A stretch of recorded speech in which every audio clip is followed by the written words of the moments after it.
Então, pessoal, vimos aqui na última aula, né, que a imagem ela se divide em três: imagem retrato, imagem atributo e imagem voz, né? A imagem retrato você conhece a pessoa pela fotografia, pelo post do sujeito. A imagem atributo, né, é o qualitativo social, né? É aquele fulano que ele é digno, honroso, é uma imagem atributo positiva. Também podemos ter a negativa. E a imagem voz, né, que você conhece a pessoa pelo timbre sonoro, que é o identificador daquela pessoa. Então, integridade psíquica ou moral, nós temos aí o direito à imagem. Em relação à integridade psíquica ou moral, nós temos aí o direito à imagem. O artigo 20 ele nos diz assim: salvo-se autorizadas, então ele está dizendo aqui, ele tem um salvo o quê? Salvo-se autorizadas, então ele já está dando uma exceção aqui, né? Então, se for autorizada, ou se necessárias à administração da justiça, ou a publicação, ou a manutenção da ordem pública, então, ou se necessários à administração da justiça, ou a manutenção da ordem pública, a divulgação de escritos, a transmissão da palavra, ou a publicação, ou a exposição, ou a utilização da imagem de uma pessoa, aí tá aqui, né? Poderão ser proibidas, a seu requerimento e sem prejuízo da indenização que couber, se lhes atingirem a honra, a boa fama, a respeitabilidade, ou se destinarem a fins comerciais. Então, salvo-se autorizadas. Se necessários à administração da justiça, tá aqui. Necessários à administração da justiça, a manutenção da ordem pública, divulgação de escrito, transmissão da palavra ou a publicação ou a exposição, a utilização da imagem de uma pessoa poderão ser proibidas. Então, se for autorizada, né, mas poderão ser proibidas, a requerimento e sem prejuízo da indenização que couber, se lhes atingirem o que? A honra, a boa fama, a respeitabilidade, destinarem a fins comerciais. Se atingir a honra, pode pedir indenização. Se atingir a boa fama, indenização. Ao respeito, indenização. E para fins comerciais, indenização. E tem uma adinha aí, né? 4815, que nós vamos ver. E o parágrafo único nos diz o seguinte, né? Em se tratando de quê? Em se tratando de morto ou de ausente, são partes legítimas para requerer essa proteção: o cônjuge, os ascendentes e os descendentes. Nós vimos, né, que em se tratando de morto em direito à imagem, nós temos ali o CAD, sem o I e sem o parentesco de quarto grau, que vai entrar somente o cônjuge ou companheiro se vivo, ou os parentes em linha reta, que são quem? Os ascendentes e os descendentes, somente em se tratando de imagem em relação ao morto. Em regra geral, a veiculação da imagem necessita de uma autorização. Então tá aqui, né? Em regra geral, a veiculação da imagem, ela necessita de uma autorização. Então, em regra geral, para veicular a imagem, necessita de uma autorização. Esta autorização ela pode ser o quê? Expressa ou tácita. Porque, excepcionalmente, a divulgação da imagem poderá ser realizada sem autorização. Então, ó, excepcionalmente, a divulgação da imagem poderá ser realizada sem autorização. Se a vinculação da imagem é necessária à administração da justiça ou à manutenção da ordem pública, logo esta vinculação não irá precisar de uma autorização. Então tá aqui, né? Se a vinculação à imagem, né, ela é necessária à administração da justiça, tá lá, o camarada, ele tá preso. Ele fugiu, ele é um fugitivo. Se ele é um fugitivo, para a administração da justiça, para a manutenção da ordem pública, vai colocar a fotinho do camarada lá, né, e dizer fugitivo. Então não vai pedir autorização para colocar a imagem do camarada lá que ele fugiu, né, que ele é um assassino em série e tudo mais. Ou a manutenção da ordem pública. Logo, essa veiculação ela não irá precisar de uma autorização. Então o artigo 20 disse, né, salvo se autorizadas. Salvo se autorizadas. Aí você vem aqui, né? A utilização da imagem de uma pessoa poderão ser proibidas. Então, se não for autorizada, vai ser o quê? Proibida. E se for proibida, pode pedir uma indenização, o quê? Se atingir a honra, a boa fama, a respeitabilidade e para fins comerciais. Então, se necessários a administração da justiça e a manutenção da ordem pública, poderá sim ser utilizada a imagem, sem devida autorização. Então, em regra geral, a veiculação da imagem necessita de uma autorização. Essa é a regra geral. Precisa de autorização. Beleza. A autorização ela pode ser expressa ou tácita. Então você está lá numa arquibancada vendo um jogo, né? E a câmera pega um galerão lá, né? Ou então foca em você. Focou em você e você dá aquele sorriso, tá com aquela plaquinha, me filma, tô na Globo, tô aqui, tô ali, tô acá, manda um beijo para fulano. Então é uma autorização que é tácita. Porque excepcionalmente a divulgação da imagem, ela pode ser realizada sem autorização, né? Essa divulgação da imagem sem autorização é o quê? É necessária a administração da justiça ou a manutenção da ordem pública. Essa veiculação ela não necessita de autorização. Foi o que eu falei, né? Lá o Lázaro, né? O assassino em série. Então botaram a imagem dele até na Band News, Record News. O cara estava conhecido até lá não sei aonde. Ou seja, por quê? Para a administração da justiça e manutenção da ordem pública. Então um assassino em série, né? Então não precisa de autorização para vincular a imagem de um assassino em série ali ou de um fugitivo. Então, um exemplo, fugiram alguns presos de uma determinada penitenciária, /1, né? E não vão o quê? Precisar ligar para um familiar para pegar a autorização e colocar a foto do fugitivo lá nas mídias, né? Aí, como já vimos no caso do Lázaro, né? Pois esta veiculação de imagem é necessária à administração da justiça ou a manutenção de quê? Da ordem pública. Então, a vinculação da imagem ela é necessária à administração da justiça ou à manutenção da ordem pública. Então, muito ligado nessa, porque ela pode ser pegadinha de prova. Então, ó, a vinculação de imagem é necessária à administração da justiça ou pela manutenção da ordem pública. Ela não necessita de autorização, não precisa de autorização. A vinculação de imagem necessária à administração da justiça ou a manutenção da ordem pública não necessita de uma autorização. Beleza? Autorização expressa ou tácita, mitigações à necessidade de autorização. Necessária à administração da justiça ou a manutenção da ordem pública, né? Então, mitigações à necessidade da autorização é o que vai perdendo força em relação à autorização, que não necessita de uma autorização. Então, necessária à administração da justiça ou a manutenção da ordem pública, você não necessita de uma autorização. Direito à imagem versus direito à informação, nós vamos ver. Direito à imagem em locais públicos, o direito à imagem de pessoas públicas e quem estão com elas, e para uso comercial, né, se precisa de autorização e se a propaganda for positiva. Então, direito à imagem versus direito à informação. Direito à imagem versus direito à informação.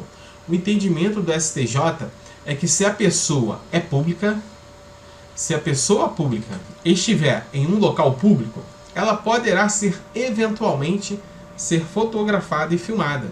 Então, hoje o entendimento do STJ é pacífico em relação a isso. Se uma pessoa ela é pública e está no lugar público, ela poderá ser eventualmente o quê? Ser filmada ou fotografada sem dano algum. Então, o entendimento do STJ é que a pessoa pública estiver em local público poderá ser eventualmente fotografada ou filmada. Eventualmente fotografada ou filmada. Os famosos paparazzos, né? Agora, diferentemente, se a pessoa está ali, né, na sua casa tomando banho de piscina e o cara sobe na árvore e filma e tira um monte de foto. Aí não. Aí gera um dano. Beleza? Igual teve um caso aí de uma atriz, né? Ela estava no seu apartamento, o cara ele escalou, né? Não sei o que ele fez lá, que ele conseguiu acesso à janela da atriz e conseguiu tirar umas fotos dela lá. Enfim, e ela pediu o dano na justiça e ela conseguiu o direito à reparação desse dano aí. Não pode um paparazzo subir no muro de um artista da TV e tentar fotografá-lo em sua piscina, pois aí é violação de privacidade, né? Violação de privacidade. O entendimento também poderá que os coadjuvantes, aqueles que estejam com a pessoa pública, né? Então tá ali, né? Uma pessoa pública andando na praia e tem uma pessoa ao lado.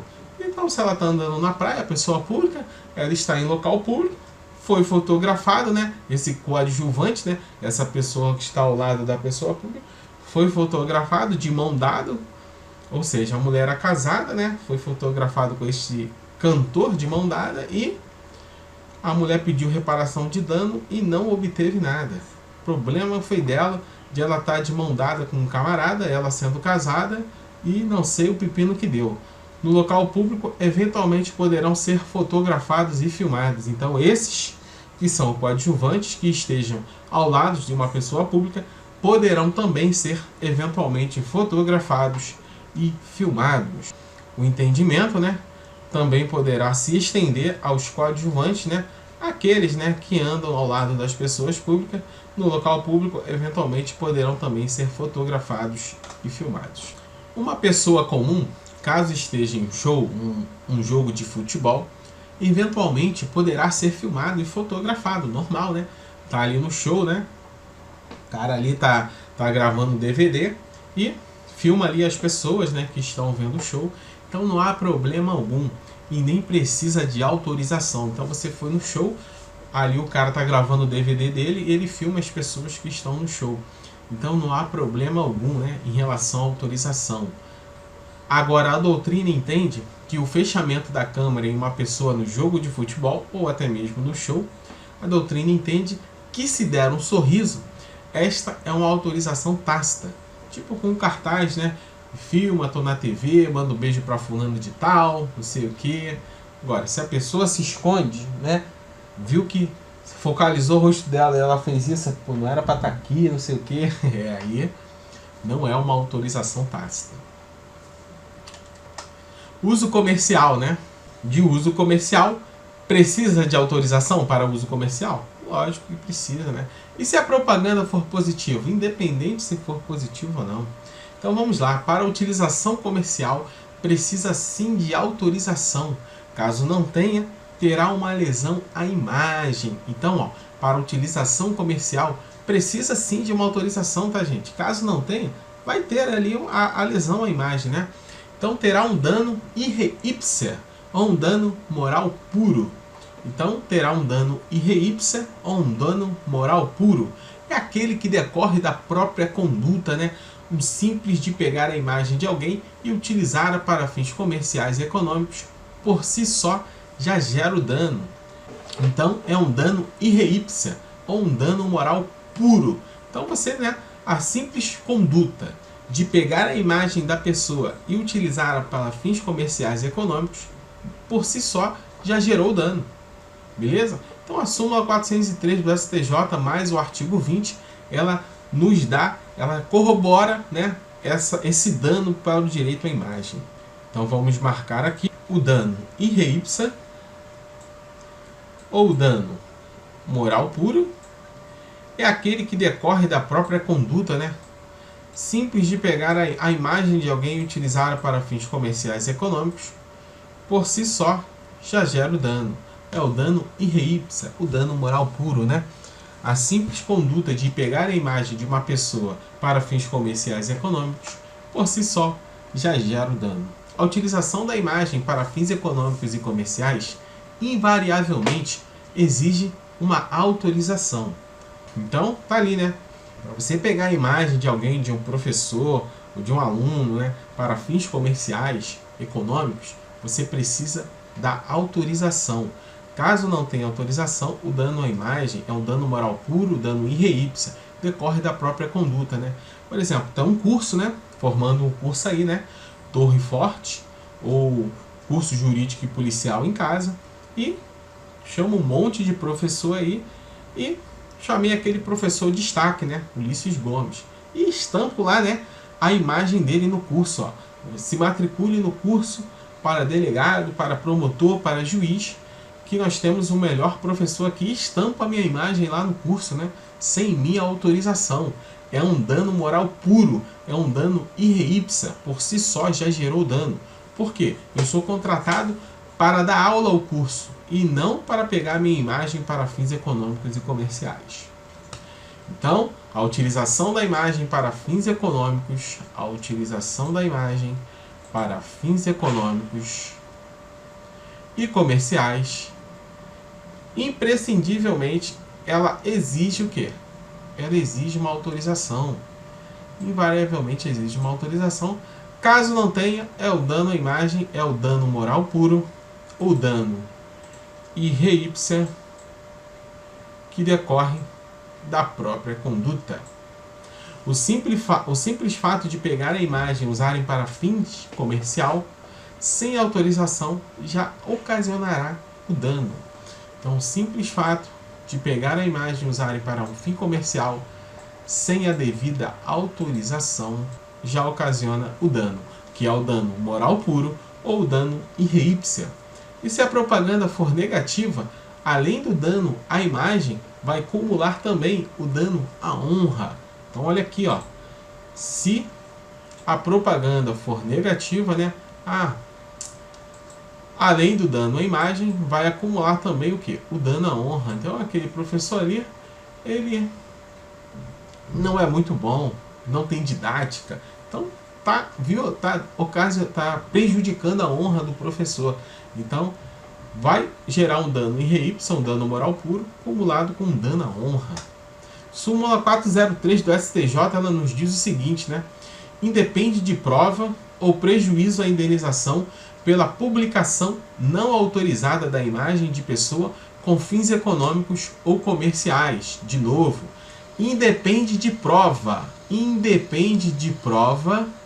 ou prejuízo à indenização. Independe de prova ou prejuízo à indenização pela publicação não autorizada da imagem. Não autorizada da imagem. Depende de prova ou prejuízo? Não depende. Não depende de prova e nem prejuízo. A pessoa tem que provar. Não depende de prova. A indenização pela publicação não autorizada, da imagem de pessoas com fins econômicos e comerciais. Tá com fim econômico e comercial? Não autorizou? Não precisa provar. Já gerou dano. Por si só já gerou dano, que é o dano moral puro ou o dano in re ipsa. Então, independentemente de prova ou prejuízo, a indenização pela publicação não autorizada da imagem de pessoas para fins comerciais e econômicos já gera o dano por si só, dano moral puro e o dano in re ipsa. Beleza? Então, pegadinha de prova aí, né? Em relação a independentemente se precisa provar ou não, ou se tem ou não prejuízo. Então, pegadinha de prova, fica ligado. Um curso pega a imagem de um professor sem autorização e diz que contratou o melhor professor de penal, de direito, e estampa a foto do camarada em vários locais. A propaganda da imagem é um retrato positivo, porém pouco importa se a propaganda é o quê? Se ela é positiva ou negativa. Aqui, ó. Pouco importa se a propaganda ela é positiva ou negativa. O que importa é que pegaram a imagem e usaram para fins comerciais, sem a devida autorização, gerando por si só o dano moral puro e o dano in re ipsa. Caso a propaganda seja negativa, além da lesão à imagem, o professor também terá direito à lesão o quê? A honra, né?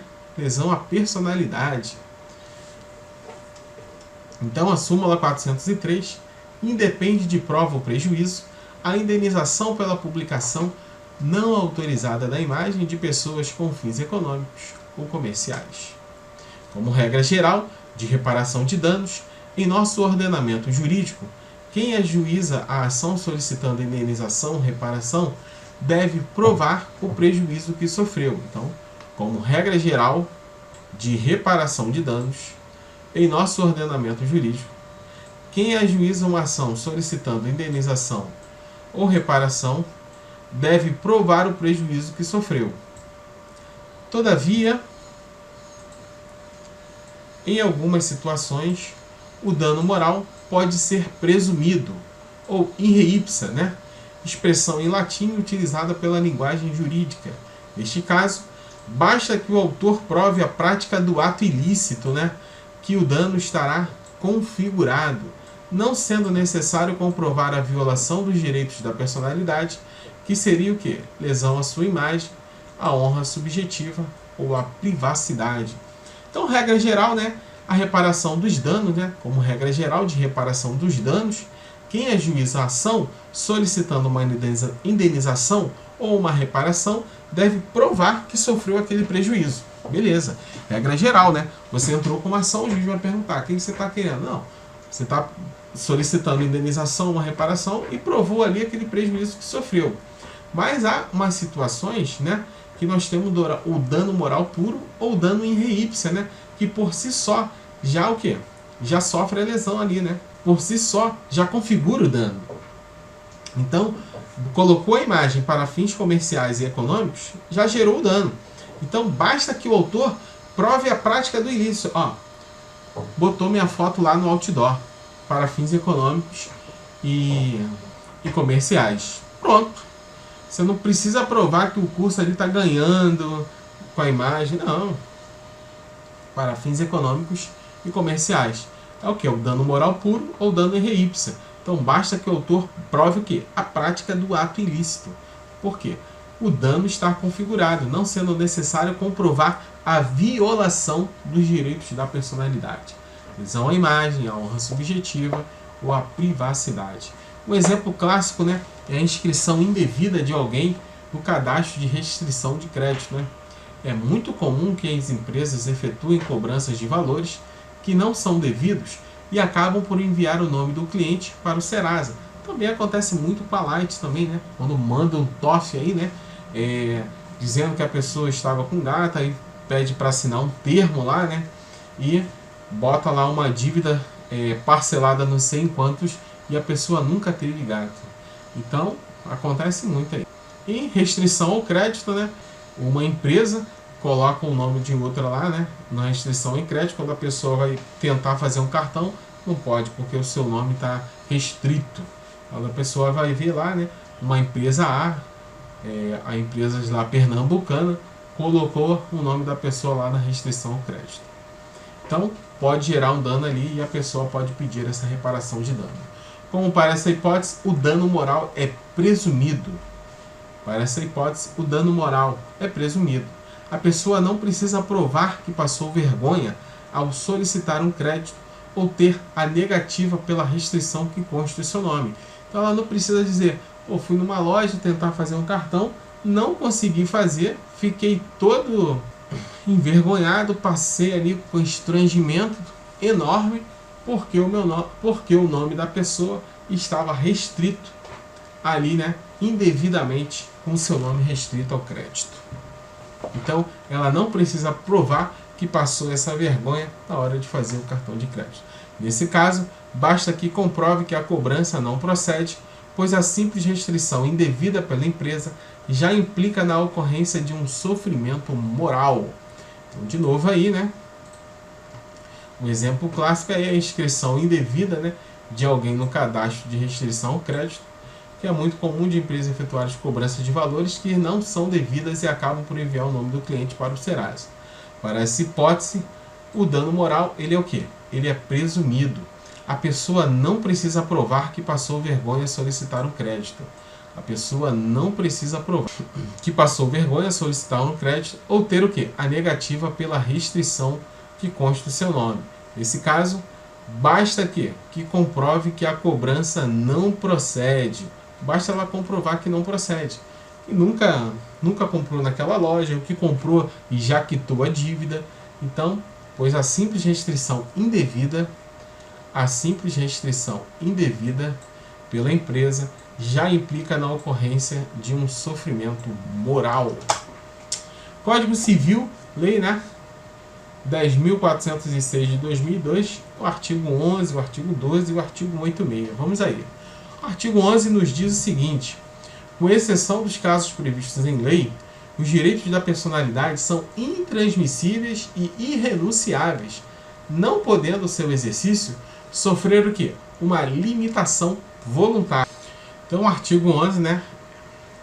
Com exceção dos casos previstos em lei, os direitos da personalidade são intransmissíveis e irrenunciáveis e não podendo seu exercício sofrer limitações. E há exceções, né? Então, em regra, é o quê?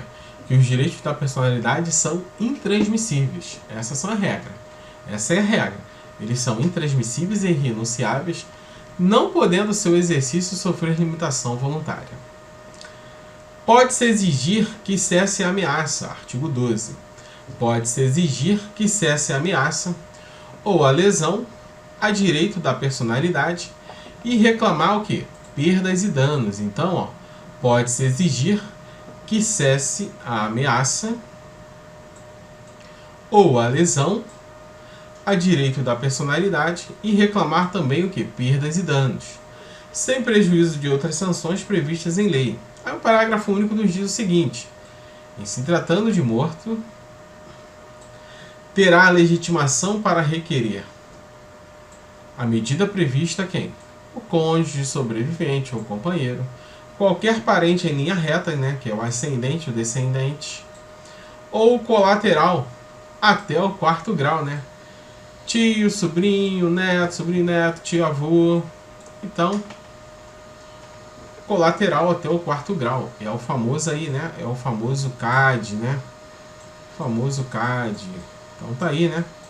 Cônjuge, companheiro, ascendente, descendente, irmão, sobrinho, tio, avô, sobrinho, neto. Os colaterais de até 4º grau. Isso, cesse a ameaça ou a lesão a direito da personalidade. Caso seja o direito à personalidade a imagem, esse colateral até o 4º grau ele sai. Então, o artigo 186. Aquele que, por ação ou omissão voluntária, negligência ou imprudência, violar direito e causar dano a outrem, ainda que exclusivamente moral, comete um ato ilícito. Então, isso aqui cai muito em responsabilidade civil, né? Aquele que, por ação ou omissão voluntária, então aquele por ação ou omissão voluntária, por negligência, por imprudência, violar direito e causar dano a outra pessoa, ainda que exclusivamente moral, ele vai cometer um ato ilícito. Então, por ação ou omissão voluntária, por negligência ou imprudência, violar direito, causar dano a outra pessoa, ainda que seja moral, comete ato ilícito. Constituição Federal de 1988, o artigo 5º nos diz assim: todos são iguais perante a lei, sem distinção de qualquer natureza, garantindo-se aos brasileiros e aos estrangeiros residentes no país a inviolabilidade do direito à vida, à liberdade, à igualdade, à segurança, à propriedade. Nada disso existe, né? Mas a gente finge e assim vamos levando. E o 5º diz assim: é assegurado o direito de resposta proporcional ao agravo. Então, é assegurado o direito de resposta proporcional ao agravo, além da indenização por dano material, moral ou à imagem, né? Então, é assegurado o direito de resposta proporcional ao agravo, pela indenização com dano material, moral ou à imagem. E o 10 diz assim: são invioláveis o quê? A intimidade, a vida privada, a honra, a imagem das pessoas, assegurado o direito à indenização pelo dano material, moral, decorrente desta violação. Então são invioláveis a intimidade, a vida privada, a honra, a imagem, assegurado o direito à indenização pelo dano material e moral. Então o direito de resposta proporcional ao agravo, né, é aquela, acontece muito em debate político também, né, que a pessoa ali, né, tá no debate político e se a outra se sente prejudicada pessoalmente, ele pede o direito de resposta, né, e ali o apresentador ele vai intervir, né, vai falar com a direção da veiculação, né, no caso da TV ali, né, que está passando o debate, se a pessoa tem ou não direito de resposta. O Supremo Tribunal Federal teve a oportunidade de decidir sobre a suposta inconstitucionalidade da primeira parte do artigo 20 do Código Civil, né, a famosa ADI 4815, né, a primeira parte, né. A questão mereceu análise da Corte Suprema no que diz respeito ao trecho do preceito normativo, salvo quando autorizada. Salvo quando autorizada. Logo na primeira parte do artigo 20 tem lá, né? Salvo quando autorizado, em relação à possibilidade de se escrever biografias não autorizadas. A possibilidade de se escrever biografias não autorizadas pela letra fria do texto infraconstitucional. A dúvida interpretativa que se tinha era no sentido da impossibilidade de biógrafos escreverem biografias quando não autorizadas pelo biografado. Ou seja, né, o caso mais recente, né, mais, que se propagou mais aí, né, foi a biografia do Roberto Carlos. Né? O biógrafo fez e o biografado, o Roberto Carlos, disse que não tinha autorizado, pediu para recolher e incinerar todos os livros em relação à biografia dele. Entretanto, numa leitura constitucional do tema, prestigiando o quê? A liberdade de expressão, o que é que o Supremo entendeu? Então, o Supremo, o STF, entendeu não ser necessário obter autorização prévia do biografado, da pessoa pública, né, para se escrever biografias. Então, o STF entendeu que não precisa da autorização para escrever biografias. O STF entendeu não ser necessário a obtenção de uma autorização prévia do biografado, da pessoa ali do qual vai sofrer, né, a biografia, para escrever sobre sua vida. E, em outras palavras, a primeira parte do artigo 20 não se aplica a casos de biografias não autorizadas. Então tá aqui, né? Em outras palavras, a primeira parte do artigo 20 não se aplica ao caso de biografias não autorizadas, de modo que estas poderão ser escritas. E as pessoas que estão ali também, né, em convivência com essa pessoa pública, né, marido, os filhos, também vão entrar na biografia e também não precisam de autorização. O STF, na ADI 4815, entendeu, analisando o artigo 20, que no Brasil é plenamente viável, aqui pode tudo, plenamente viável a publicação das chamadas biografias não autorizadas. A aplicação da biografia não necessita de autorização. Então, a aplicação da biografia não necessita de autorização. Muitos anos, o rei Roberto Carlos teve sua biografia publicada sem autorização. Ele conseguiu uma medida judicial para recolher todos os livros e incinerar, com base em que ele teria que autorizar para veicular os livros com sua biografia. O STF entendeu o seguinte: se é uma pessoa pública, sobre ele repousa o quê? O direito à informação. Daí a biografia poderá ser publicada independentemente de autorização da pessoa pública, independentemente dos coadjuvantes, que são as pessoas ao redor dele, né? Se conta a história de uma pessoa pública, entra ali também as pessoas com quem convive, né? A esposa, o marido, os filhos, Enfim, estes também não precisam de autorização, não precisam autorizar para entrar na bibliografia. Hoje no Brasil, pode ir por tudo, né? A publicação de bibliografias não exige autorização. Não exige autorização. Porém, entretanto, no entanto, se houver dano à imagem negativamente, poderá ser sim reparada. Então o cara fez um livro, né? E a imagem, atributo, ela pode ser tanto positiva quanto negativa. Se ele colocar uma imagem atributo negativa, poderá ser sim reparada esse dano. Violação à personalidade gera um direito de resposta? A violação à personalidade gera o direito de resposta? Em 11 de novembro de 2015, veio a lume a Lei Federal 13.188 de 2015, dispondo acerca do direito de resposta. Ou o que? Retificação do ofendido. O direito de resposta ou retificação do ofendido será proporcional ao agravo.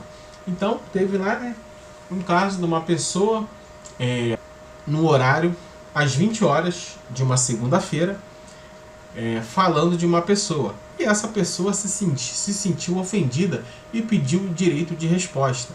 Então, ela terá o direito de resposta no mesmo horário, no mesmo canal, para poder se defender, proporcional ao agravo, né? O ofendido, ele terá esse direito de resposta proporcional ao agravo. Se fulano imputou uma acusação falsa contra Cicrano às 21 horas de uma segunda-feira em um programa de TV ou de rádio, Cicrano terá direito de resposta nesse mesmo veículo de informação, no mesmo horário, às 21 horas, na segunda-feira de outro dia, de forma gratuita e proporcional ao quê? Ao agravo, ao desagravo, né? Caso o veículo de informação, depois da notificação, não der o direito de resposta, se o veículo de informação não der o direito de resposta, será o quê? Ajuizada uma ação com rito especial. Será ajuizada uma ação com rito especial que tramitará em 30 dias. O veículo de comunicação é citado para dizer por que não quis dar o direito de resposta. E o juiz analisará e determinará ou não o direito de resposta e depois julga o mérito da demanda. Vida privada ou privacidade vai ficar no próximo capítulo, para não ficar muito grande. Para você que gostou, deixe seu like, se inscreva no canal e até a próxima aula.